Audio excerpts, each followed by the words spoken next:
Jake Morrison wiped the sweat from his forehead as he looked at the pile of unpaid bills on his desk. The summer heat in Nevada was bad enough, but the stress of keeping his salvage yard running made everything worse. He had inherited the business from his uncle 3 years ago, but things had gone downhill fast. Nobody wanted old car parts anymore, and the rent was due next week. He was about to close the office when his phone rang. The voice on the other end belonged to a lawyer from Las Vegas. "Mr. Morrison, I have some news about your uncle's estate. There was a safety deposit box we missed during the initial probate. Inside, we found a key and these coordinates." The lawyer read off a string of numbers that meant nothing to Jake. "What kind of key?" Jake asked. "It looks like a storage unit." "Key, but it's not like any I've seen before. The coordinates point to somewhere in the desert about 50 miles from your location." Jake wrote down the numbers. He had nothing to lose. Maybe his uncle had left something valuable that could help save the business. The next morning, Jake loaded his pickup truck with water and basic supplies. The coordinates led him far from any main roads, into the empty desert where only lizards and cacti lived. After driving for 2 hours on dirt roads that barely existed, Jake found the spot. At first, he saw nothing but sand and rocks. Then he noticed something strange. The ground in one area looked different, more solid somehow. He got out of his truck and walked around, kicking at the dirt. His boot hit something metal. Jake knelt down and brushed away the sand. Underneath was a metal plate with a small keyhole in the center. His heart started beating faster as he pulled out the key from his pocket. It fit perfectly. When Jake turned the key, he heard a soft humming sound. The ground began to shake slightly, and then a section of the desert floor started to rise. It was a hidden door, perfectly camouflaged too. Looked like natural ground. As it opened, Jake saw stairs leading down into darkness. He grabbed a flashlight from his truck and went down the stairs. The walls were concrete, and the air smelled stale. At the bottom, he found another door, this one already open. Beyond, it was a huge underground space, like a hangar.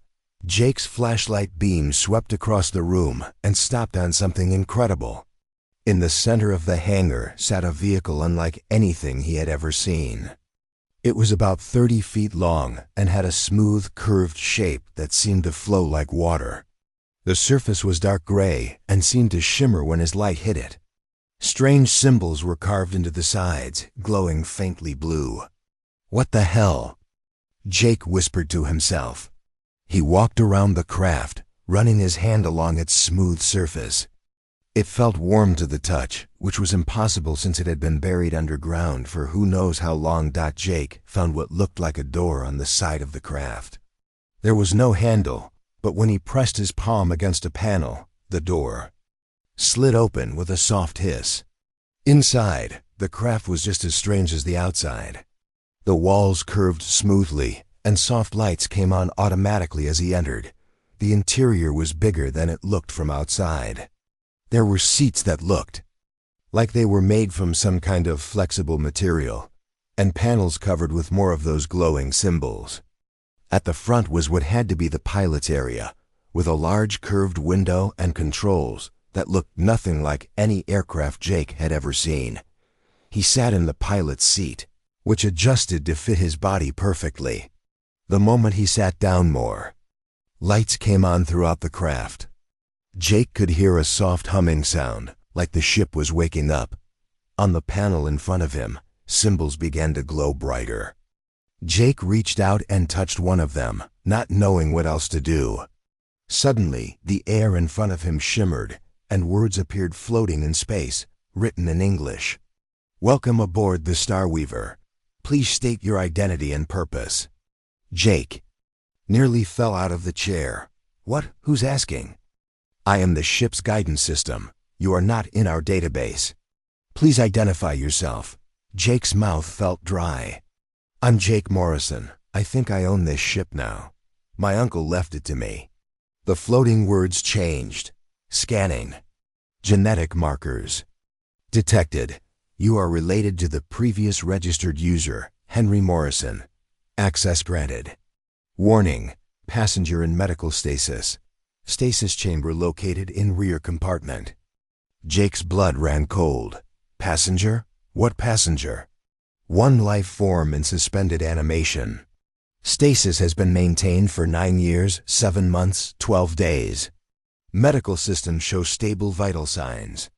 Jake stood up so fast he almost hit his head. On the curved ceiling. Someone was on this ship, alive but sleeping. He had to see who it was. Following the soft lights that now guided him through the craft, Jake made his way to the back dot in the rear section. He found a room with walls covered in what looked like medical equipment. In the center was a long, clear tube filled with some kind of blue liquid. Inside the tube, floating peacefully, was a woman, but she was not human. Jake pressed his face against the clear surface of the tube, staring in shock. The woman had pale silver skin that seemed to glow softly in the blue light. Her hair was white as snow and floated around her face like she was underwater. Her ears were longer than human ears and came to points. Even with her eyes closed, Jake could see that her facial features were different, more delicate somehow. She was beautiful in a way that made Jake's chest feel tight, but she was also clearly not from Earth. Ship, Jake said, his voice shaking. What is she? The passenger is from the planet Velthera, located in the Kepler 442 system. Her name is Zara Velinara. She entered emergency stasis after the ship's navigation systems were damaged. Jake stared at the sleeping alien woman. Is she okay? Will she wake up? All life signs are stable. Stasis can be terminated when safe conditions are confirmed. However, the passenger requested to remain in stasis until rescue by her people or arrival at a safe location. How long was she supposed to sleep? Original estimate was 6 months. However, ship repairs took longer than anticipated due to limited resources. Jake felt a wave of guilt wash over him. This woman had been sleeping for almost 10 years, waiting for help that never came. His uncle must have known about her but kept it secret. Jake wondered if his uncle had been trying to help her or if he had been afraid to wake her up. Can I talk to her? Jake asked. Not while she remains in stasis. However, emergency revival is possible if you accept responsibility for her safety and well-being. Jake looked at the woman floating in the blue liquid. Her face was peaceful, but he could see that she was too thin, like she had been sick. The ship had kept her alive, but just barely. What happens if I wake her up? She will need time to recover from extended stasis. She will also need food, water, and medical attention. Be advised that she may experience confusion and fear upon waking in an unfamiliar location. Jake thought about his empty salvage yard, his unpaid bills, and his quiet life. If he walked away now, he could pretend this never happened. He could sell the ship to some government agency and probably make enough money to solve all his problems. But looking at the sleeping woman, Jake knew he could not abandon her. She had been alone for too long already. Wake her up, he said. Ship's lights pulsed once, and Jake heard the sound of machinery starting up. The blue liquid in the tube began to drain away, and the woman's eyes slowly opened, revealing irises that were bright green like emeralds. Zara Velinara took her first breath in almost 10 years and looked directly at Jake Morrison, not knowing that this moment would change both their lives forever. Zara's green eyes opened slowly, unfocused and confused. She tried to sit up, but her muscles were weak from the long sleep. Jake reached out to help her, but she flinched away from his touch, speaking rapidly in a language that sounded like music mixed with wind chimes. Easy, Jake said softly, holding up his hands to show he meant no harm. You're safe. I'm not going to hurt you. Zara looked around the medical chamber with growing panic. She tried to stand, but her legs gave out, and she would have fallen if Jake had not caught her. This time she did not pull away, but her whole body was shaking. Ship, Jake called out. "Can you translate what she's saying?" The floating words appeared in the air again. "Translation systems coming online. The passenger is asking where she is and who you are. She's also asking about the status of her rescue mission." Jake looked at Zara, who was staring at the floating words with wide eyes. "Tell her my name is Jake. Tell her she's on Earth and that I found her ship. Ask her if she's okay." The ship's voice spoke in Zara's musical language. She listened, then responded quickly, her voice getting higher with each word. "She says her name is Zara Velanara, daughter of the House of Velanara from the planet Velthera. She is asking if you are the rescue pilot sent by her father. She wants to know why you look different from her people." Jake felt his stomach drop. "Tell her I'm not a rescue pilot. Tell her I'm human, from Earth. Ask her how long she thinks she's been asleep." The ship translated, and Zara's face went pale. She spoke again, this time more slowly. "She says she has been in stasis for approximately 6 months. She was traveling to the Nexus station to meet with the Galactic Council when her ship was damaged by an asteroid field. Ship, tell her the truth. Tell her how long she's really been asleep." The ship spoke to Zara in her language. Jake watched her face change from confusion to shock to horror. She covered her mouth with her hands, and tears began to flow down her cheeks. She spoke one word over and over. "She is saying impossible repeatedly." The ship translated. Jake knelt down beside her, wishing he could take away her pain. "I'm sorry. I know this is hard to understand. My uncle found your ship and hid it underground. I think he was trying to protect you, but he died 3 years ago. I only found you today." Zara listened to the translation, then looked directly at Jake. When she spoke, her voice was quieter but filled with sadness. "She says if 9 years have passed, her people believe she is dead. Her father probably died waiting for news of her return. She says she was running away from something, but now she can never go home." Jake felt a pain in his chest seeing her so broken. Ask her what she was running away from. Zara's answer was long and filled with emotion. The ship translated peace. By peace, she says she was being forced to marry a man she did not love. On her world, marriages are arranged for political reasons. She was promised to Lord Cain Mordith, a cruel man who treats women like property. She tried to appeal to the Galactic Council for help, but her ship was damaged before she could reach them. Jake clenched his fists. Even on an alien world, some things never changed. Tell her she's safe here. Tell her no one can force her to marry anyone on Earth. When the ship translated this, Zara looked at Jake with surprise. She spoke again, asking a question. She wants to know if humans also arrange marriages for their children. Some do, but not all. Tell her that on Earth, most people choose who they want to marry. No one can force you. Zara's eyes widened. She spoke quickly, asking more questions. She is asking about human customs. She wants to know if women are allowed to own property, to work, to travel alone. Jake smiled a little. Tell her yes to all of that. Women can do whatever they want here, just like men. For the first time since waking up, Zara smiled. It was a small smile, but it made her whole face light up. She tried to stand again, and this time Jake helped her. She was taller than he expected, nearly his height, and very thin. Ship, does she need food or water? The passenger requires nutrition and hydration. Her body is weak from extended stasis.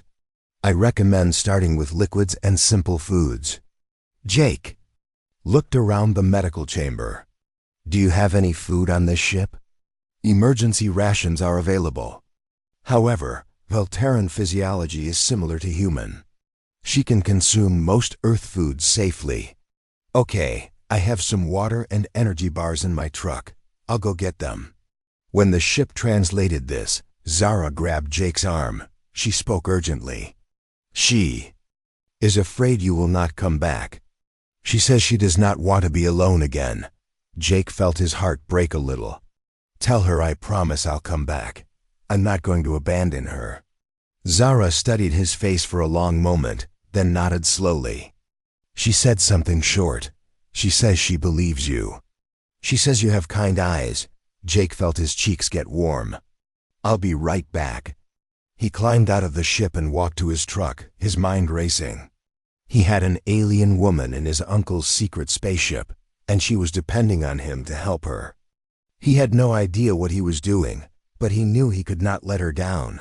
When he returned with water and food, Zara was sitting in one of the ship's chairs, looking around with curious eyes.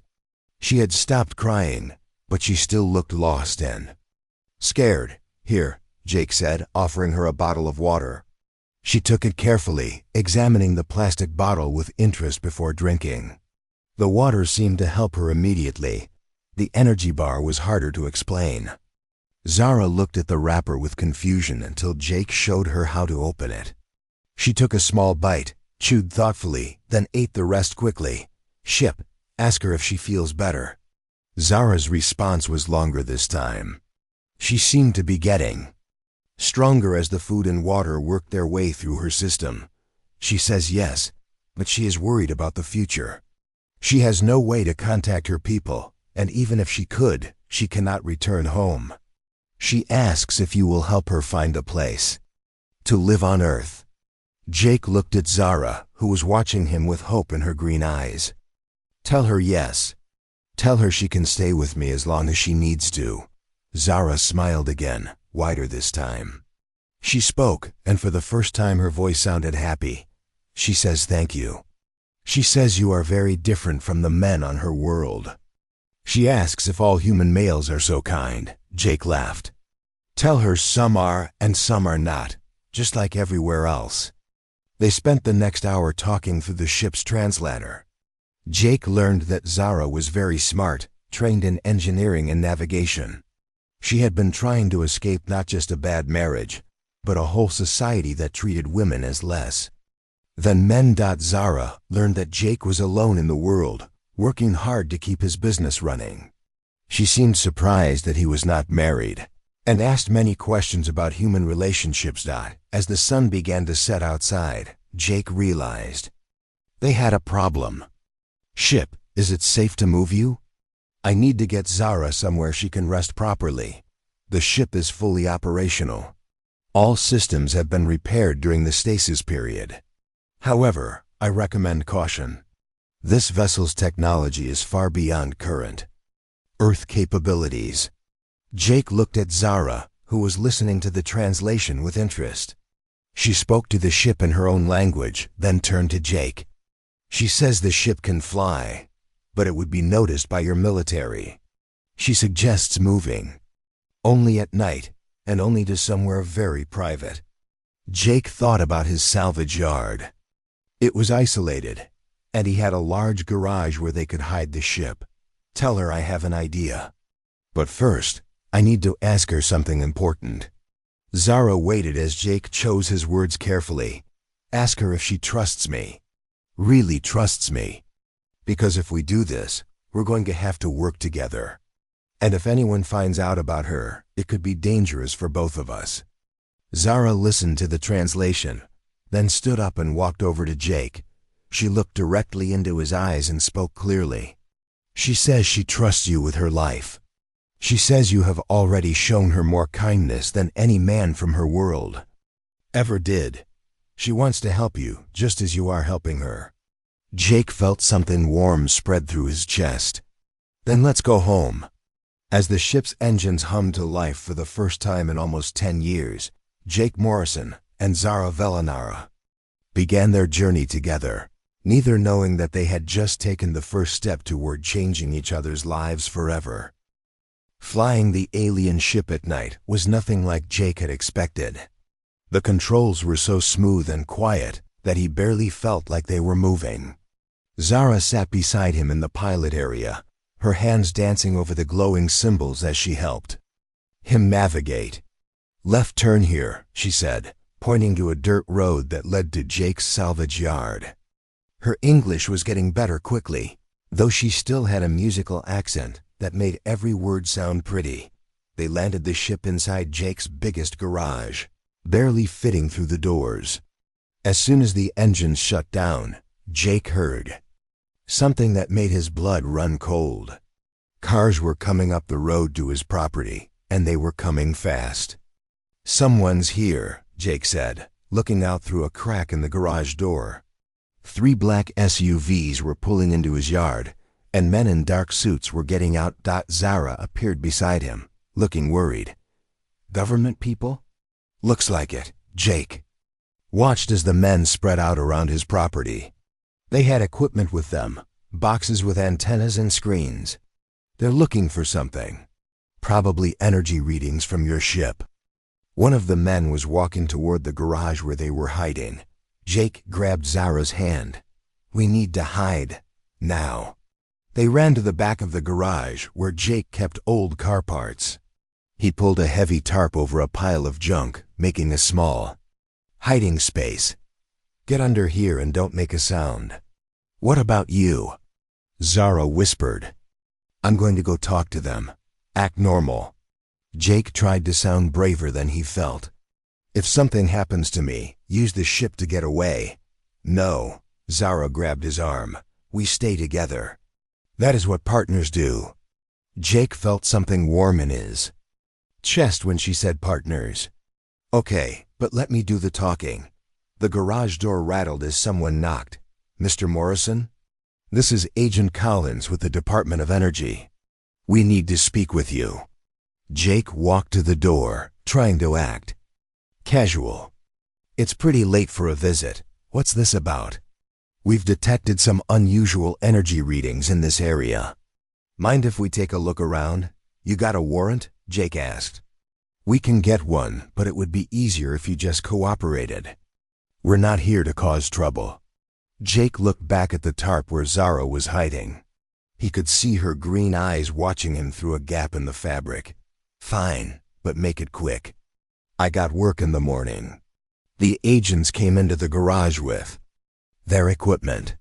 Jake's heart was beating so fast he was sure they could hear it. The machines in their hands were beeping and flashing lights. "Interesting," Agent Collins said, looking at his screen. "The readings are definitely coming from this building. What do you keep in here? Old cars, car parts, scrap metal?" "Nothing special." One of the other agents was walking around the garage, pointing his device at different areas. When he got close to the ship, the beeping got much faster. "There's something big behind this tarp," the agent said. Jake's mouth went dry. "Just an old truck I'm working on. Mind if we take a look?" Before Jake could answer, the agent pulled away part of the tarp. Instead of seeing the ship, he saw the front end of an old pickup truck. Jake blinked in surprise. The ship was gone. "Huh," the agent said. "Readings are still strong, but I don't see anything unusual." Jake looked around the garage, confused. Where had the ship gone? Then he saw Zara peeking out from behind a stack of tires, and she winked at him. "Must be interference from all the metal in here," Agent Collins said. "Sorry to bother you, Mr. Morrison. If you see anything unusual, give us a call." The agents left, and Jake waited until their cars were gone before speaking. "Zara, what did you do?" She came out from behind the tires, smiling proudly. "The ship has camouflage systems. I told it to look like your truck." Jake stared at where the ship was hidden. It looked perfectly like his old pickup, down to the rust spots and dented fender. "That's incredible. Volterran ships are built for hiding. My people have been explorers for thousands of years. We learned to be careful." Over the next few days, Jake and Zara settled into a strange routine. During the day, Jake worked in his salvage yard, while Zara stayed hidden in the ship, learning about Earth through the ship's computer systems. At night, they would talk for hours. Jake discovered that Zara was incredibly smart. She understood how machines worked just by looking at them. When his old truck broke down, she fixed it in 10 minutes using parts from his junkyard. "How did you know how to do that?" Jake asked, watching her wipe grease from her hands. "All machines are similar. They just need energy to flow the right way. She smiled at him. Your Earth technology is simple, but clever. You do much with little. Zara also helped Jake organize his business. She created a computer system that tracked all his inventory and found ways to make his work more efficient. Within a week, Jake was making more money than he had in months. You're amazing, Jake told her one evening as they sat outside looking at the stars. I don't know how I managed without you. Zara looked surprised. On my world, men do not ask women for help with work. They think we are not smart enough. That's their loss, Jake said. You're the smartest person I've ever met. Zara was quiet for a moment. Jake, can I ask you something personal? Sure. Why do you live alone? You are kind and smart and attractive. Do human women not want to marry you? Jake felt his cheeks get warm. I never found the right person, I guess. Most women want someone with money, a nice house, a fancy car. I don't have any of that. Those things are not important, Zara said softly. What matters is here. She touched her hand to her chest, over her heart. They looked at each other for a long moment. Jake felt something he had never felt before, like electricity in the air between them. But before either could say anything, bright lights appeared in the sky. More government people? Jake asked. Zara stood up quickly, staring at the lights. No, those are not human ships. The lights got closer, and Jake could see that there were 3 of them, shaped like teardrops and glowing with soft blue light. They landed in the field behind Jake's property without making a sound. My people, Zara whispered. They found me. Figures emerged from the ships, tall and graceful like Zara, but dressed in fancy clothes that seemed to shimmer in the starlight. Jake counted 12 of them walking toward the salvage yard. Is that good or bad? Jake asked. I do not know, Zara sighed, but her voice was shaking. The leader of the group was a man even taller than the others, with silver hair and cold eyes. He wore robes that marked him as nobility. When he spoke, his voice carried clearly across the distance. Zara Velinara, daughter of the House of Velinara, you will come with us now. Your absence has caused great trouble.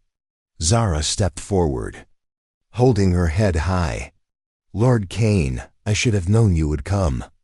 Jake realized this was the man Zara had been running from, the one she was supposed to marry. He moved to stand beside her. She doesn't want to go with you, Jake said loudly. Lord Kane looked at Jake like he was looking at an insect. Human. This does not concern you. Zara belongs to me by right of contract. I belong to no one, Zara said, anger clear in her voice. I will not return to Velvera. You will return, or this planet will face consequences, Lord Kane said. We know you have bonded with this primitive creature. Such relationships are forbidden by Velteran law. Jake felt anger rising in his chest. She's not going anywhere. She doesn't want to go, Lord Kane laughed, a cold sound. You would challenge me, little human. Very well. By the ancient laws, I accept your challenge for the right to claim Zara as my bride. Wait, Zara said quickly. Jake, you do not understand what you are doing. I understand perfectly, Jake said, looking directly at Lord Kane. I'm protecting someone I care about. The challenge is accepted, Lord Kane announced. Tomorrow at sunset, we will determine who has the right to claim Zara Velinara. If you lose, human, she comes with me, and your planet faces the consequences of harboring a fugitive. And if I win? Jake asked. You will not win, Lord Kane said simply. But if you somehow do, Zara will be free to choose her own path. As the Velteran group returned to their ships, Jake realized what he had gotten himself into. He was going to fight an alien nobleman for the right to protect the woman he was falling in love with. Jake, Zara said quietly, you should not have done that. You do not know what kind of challenge he will choose. I couldn't let him take you, Jake replied. We're partners, remember? Partners protect each other. Zara smiled, but there were tears in her eyes. Yes, partners. As they watched the alien ships disappear into the night sky, Jake wondered if he had just made the biggest mistake of his life. But looking at Zara, seeing the hope in her green eyes, he knew he would do it again. Tomorrow, he would fight for love, and he would win or die trying. Jake could not sleep that night. He sat in his kitchen, drinking coffee and staring out the window at the field where the alien ships had landed. Zara sat across from him, her green eyes filled with worry. "Tell me about this challenge," Jake said. "What exactly did I agree to?" Zara sighed deeply. Velteran challenges are not just about fighting. They test the whole person, mind, body, and spirit. Lord Cain will choose 3 trials, and you must pass all of them. What kind of trials? It depends on what he wants to prove. Sometimes it is physical combat. Sometimes it is solving puzzles or showing wisdom. Sometimes it is about proving the strength of your bond with the person you are fighting for. Jake felt his stomach turn. And if I fail?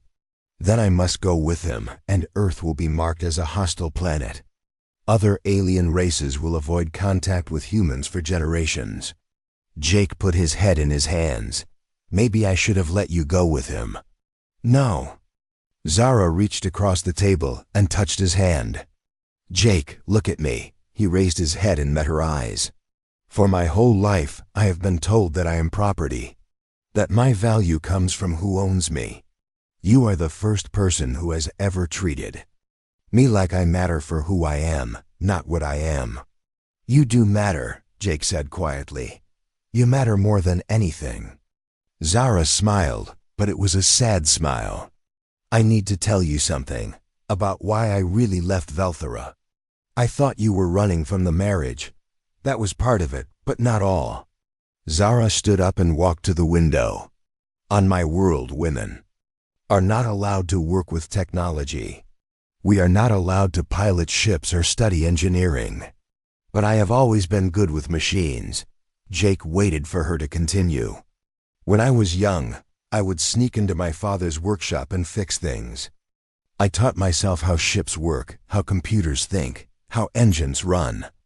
My father thought it was amusing, like a pet doing tricks. But it was more than that. Much more.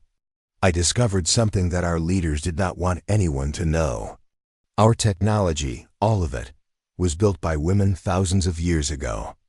The great ships, the computers, the medical systems, all created by female engineers and scientists.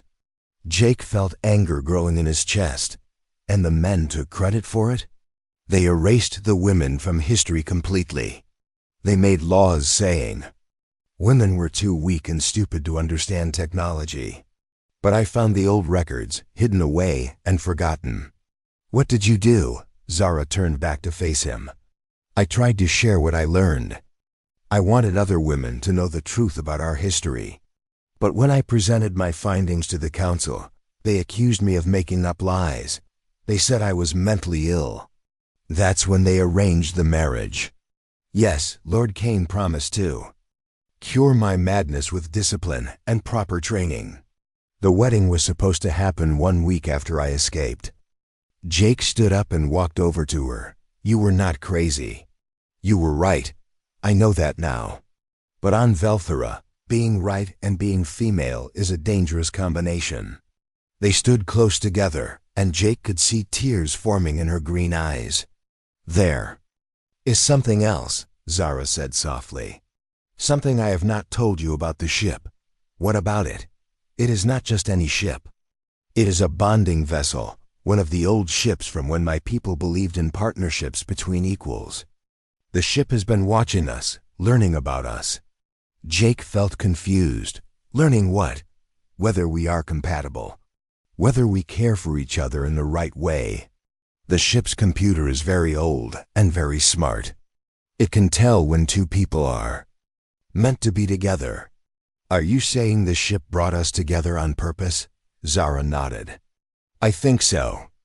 When you found me, when you chose to wake me up instead of selling the ship, when you protected me from the government people. All of it shows the ship that you are a good partner. Jake thought about all the strange things that had happened.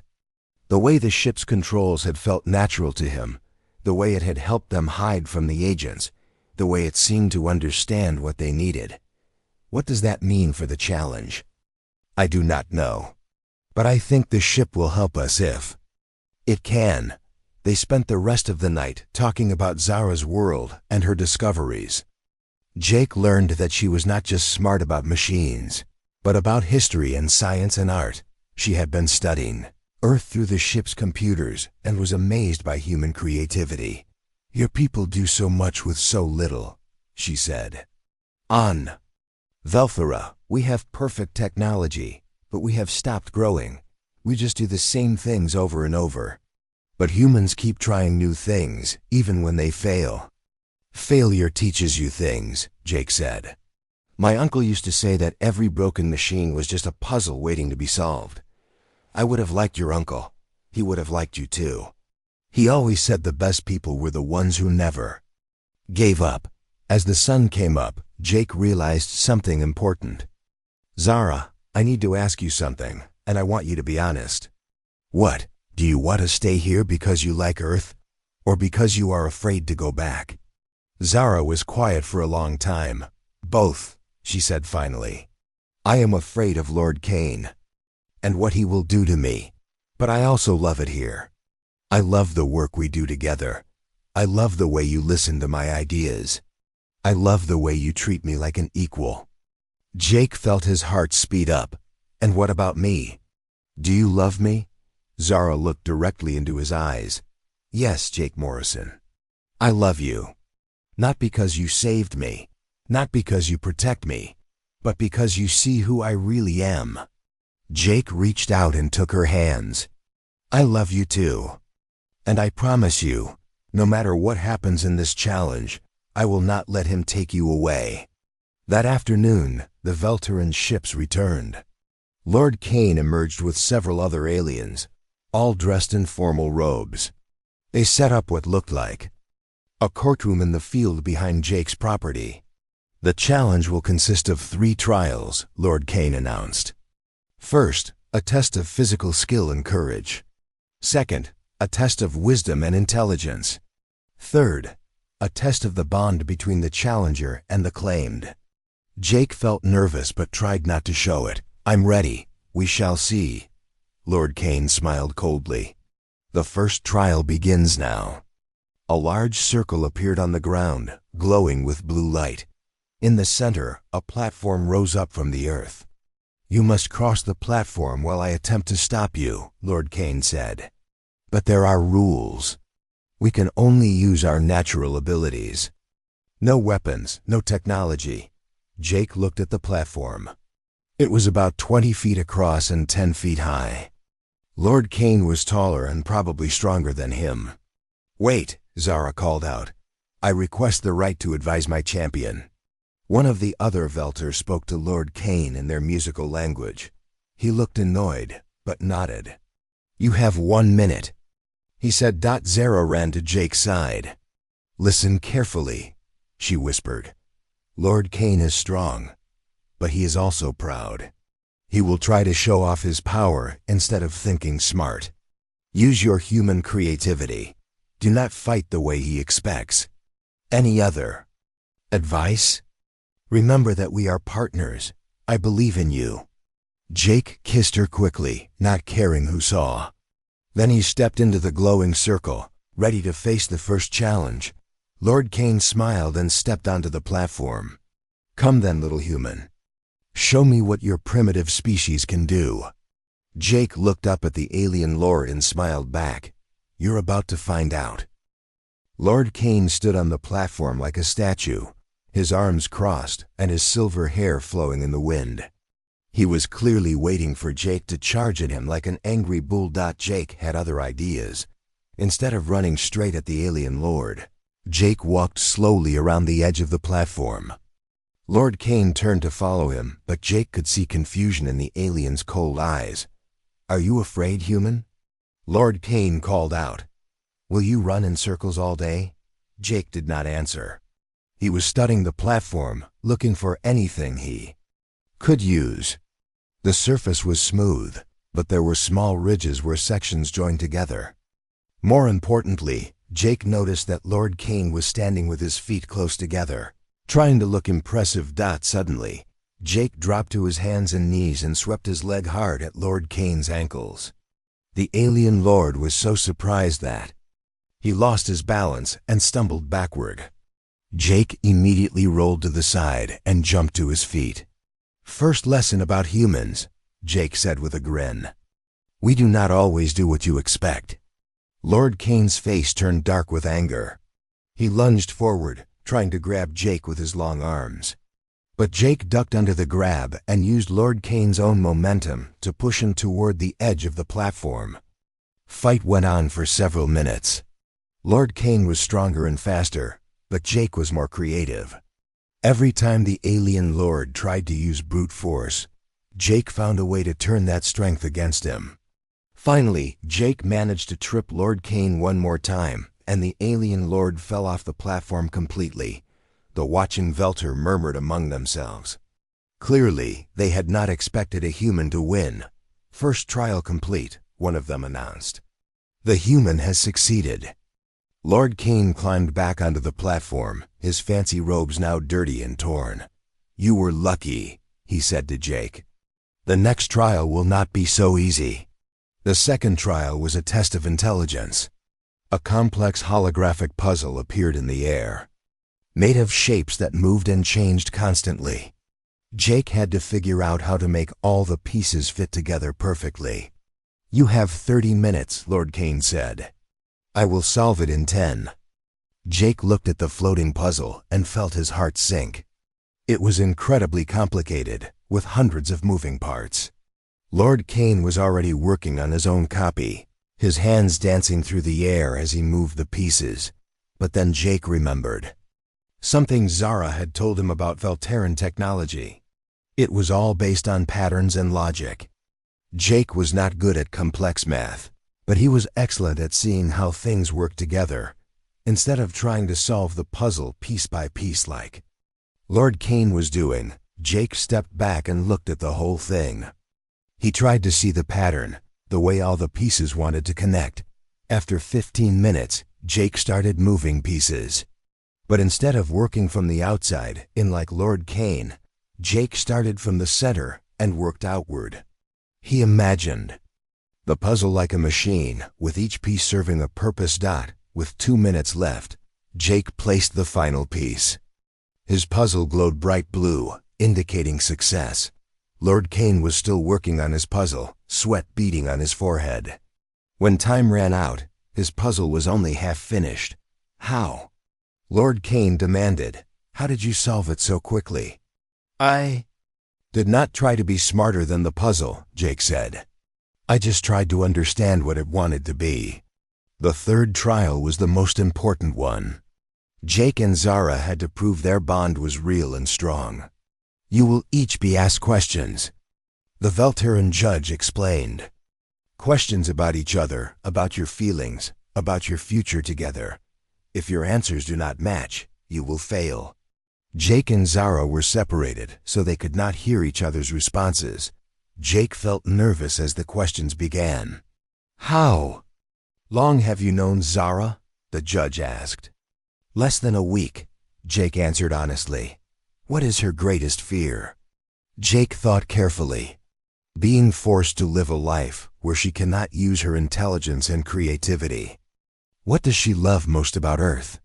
"The freedom to be herself and to work as an equal partner." "If you could give her anything in the universe, what would it be?" This question was easy. The chance to show other women that they can be anything they want to be. "What would you sacrifice to keep her safe?" "Everything. My business, my home, even my life." When the questions were finished, Jake was brought back to stand beside Zara. The judge looked at both sets of answers for a long time. "Interesting," the judge said finally. "Lord Kane, you have known Zara since she was a child. How did you answer the question about her greatest fear?" Lord Kane stood up straight. "I said she fears being without proper guidance and protection." "And What does she love most about Earth? The primitive simplicity that allows her to hide from her responsibilities. Jake could see Zara's jaw tighten with anger. Your answers do not match hers at all, the judge continued.